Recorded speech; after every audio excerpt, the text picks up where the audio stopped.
கதை விஷயத்துல டைரக்டர்களை போட்டு படாத பாடு படுத்தக்கூடிய நடிகர்கள் யாரெல்லாம் தெரியுமா? லிஸ்ட்ல நம்ம ஃபர்ஸ்ட் பார்க்க போறது சூர்யா. சூர்யாவை பொறுத்த வரைக்கும் அவரோட கெரியர்ல தப்பான முடிவுகளை சரியா எடுத்திருக்காரு அப்படின்னு தான் சொல்லி ஆகணும். ஏன்னா தீரன் அதிகாரம் 1, சார்பட்டா பரம்பரை, ராஜமௌலியோட படம் அப்படின்னு நிறைய நல்ல ப்ராஜெக்ட்ஸ் எல்லாத்தையும் மிஸ் பண்ணிட்டாரு. அது போதாது அப்படின்னு புறநானூறு படத்தையும் மிஸ் பண்ணி இப்போ அது பராசக்தியா மாறி எஸ்கேவோட கையில இருக்கு. சூர்யாவை பொறுத்த வரைக்கும் கால் ஷீட் கொடுத்ததுதான். அவர்கிட்ட சொன்ன கதையை விட்டுக்கிட்டு கதையில ஏதாவது சேஞ்சஸ் பண்ணாலோ இல்ல வேற கேஸ்டிங்க கொண்டு வந்தாலோ சூர்யா பயங்கர காண்டாயிருவாராம். அதுக்கப்புறமா அவர்கிட்ட இருந்து எப்பவும் எந்த ஒரு டைரக்டராலையும் கால் ஷீட் வாங்கவே முடியாதான். இதனால டைரக்டர்ஸ் எல்லாரும் சூர்யா கிட்ட ரொம்ப ரொம்ப உஷாரா இருக்கிறாங்க. ஒன்ஸ் கதையை சொல்லிட்டோம் அப்படின்னா அந்த கதையை லாக் பண்ணியே தீரணும். அதுல எந்த ஒரு சேஞ்சஸையும் சூர்யா கொண்டு வரவே விட மாட்டாராம். லிஸ்ட்ல நம்ம அடுத்து பார்க்க போறது விஷால். விஷாலோட மதகஜராஜா படம் 12 வருஷம் கழிச்சு ரீசெண்டா வெளியாகிச்சு.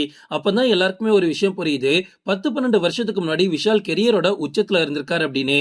ஆனா இன்னைக்கு பாருங்க, விஷால் மேக்சிமம் மொக்க கதைகளை தான் தேர்ந்தெடுத்து நடிச்சிட்டு இருக்காரு. அந்த கதையிலையும் அவர் ஒரு ட்விஸ்ட் வைக்கிறாரு.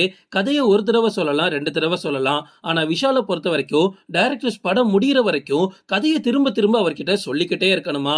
ஏன்னா ஏதாவது சேஞ்சஸ் பண்றாங்களா, பண்ற சேஞ்சஸ் படத்துக்கு நல்லா இருக்கா அப்படின்னு விஷால் கிட்ட அப்டேட் பண்ணியே தீரணும். விஷாலோட சீன்ஸ் மட்டும் இல்ல, அந்த படத்துல ஏதாவது சின்னதா பிசுறு தட்டினாலோ விஷால் பயங்கரமா காண்டாயிருவாராம். இதனால டைரக்டர்ஸே தெரிச்சு ஓடுற அளவுக்கு விஷால் கதையில ரொம்ப கண்டிஷனா இருக்காராம். லிஸ்ட்ல நம்ம அடுத்து பார்க்க போறது சிவகார்த்திகேயன். எஸ்கேவோட கெரியர் டோட்டலா வேற அப்படின்னு சொல்லலாம். ஏன்னா ஆரம்பத்துல ஒரு காமெடி ஆக்டரா பேர் வாங்கிக்கிட்டு, அதுக்கப்புறமா ஒரு லவ்வர் பாயா மாறிக்கிட்டு, அதுக்கப்புறமா மாஸ் ஆக்ஷன் ஹீரோவா மாறினாரு. இன்னைக்கு எஸ்கேவோட மார்க்கெட் மிகப்பெரிய அளவுல பரவிடுச்சு அப்படின்னு தான் சொல்லி ஆகணும். தளபதி விஜய் மாதிரி ஒரு தெளிவான பாதையில சினிமாவுல இன்னைக்கு டிராவல் பண்ணிட்டு இருக்காரு. விஜய் பண்ண விஷயங்கள்லாம் உங்களுக்கு கண்டிப்பா தெரியும். ஒவ்வொரு படத்தையும் பார்த்து பண்ணி தன்னோட மார்க்கெட்டை கொஞ்சமா பெருசாக்கி இன்னைக்கு இந்தியாவிலேயே அதிக சம்பளம் வாங்கக்கூடிய நடிகரா விஜய் மாறினாரு. அதுதான் இப்போ எஸ்கேவும் ஃபாலோ பண்ணிட்டு வராரு.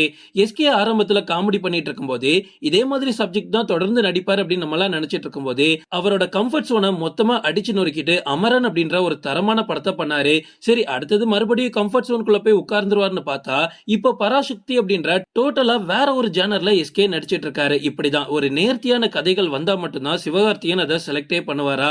அவர்கிட்ட டைரக்டர்ஸ் கதை சொல்ல வரும்போதே டைரக்டர்களோட கதையில அதிகமான தலையீடு எஸ்கேக்கு இருக்கும். அதனால சிவகார்த்தியன் அவருக்கு ஏத்த மாதிரி கதையை மாத்தினதுக்கு அப்புறமா தான் அந்த படத்துல நடிக்கிறதுக்கான கால் ஷீட்டே கொடுப்பாராம். லிஸ்ட்ல நம்ம அடுத்து பார்க்க போறது ரஜினி. 71 வயசு தாண்டி போயிடுச்சு. இன்னைக்கும் மனுஷன் சும்மா கலக்கிட்டு இருக்காரு.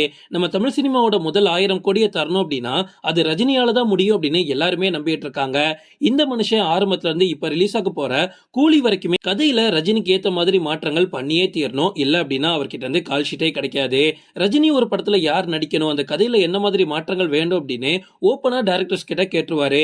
டைரக்டர் அது எல்லாத்தையும் மாத்தி கொண்டு வந்து நல்லபடியா ஒரு கதையை சொன்னா மட்டும்தான் ரஜினி அந்த படத்திலேயே கமிட் ஆவாரு. ஜெயிலர் 1 படம் நடந்துட்டு இருக்கும் போதே ஜெயிலர் 2 படம் என்ன மாதிரி அமையணும் அப்படின்னு ரஜினி நெல்சன் கிட்ட ஓப்பனா சொல்லிருக்காரு.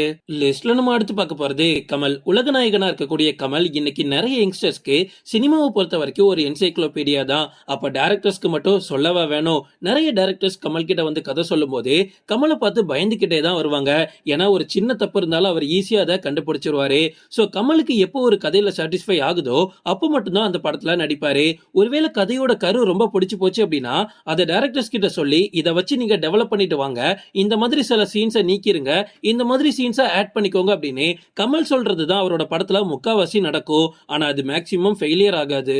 ஓகே ஃப்ரெண்ட்ஸ், இதோட நான் இந்த வீடியோ முடிச்சுக்கிறேன். இன்னொரு இன்ட்ரெஸ்டிங்கான வீடியோல நம்ம சந்திக்கலாம். Stay tuned.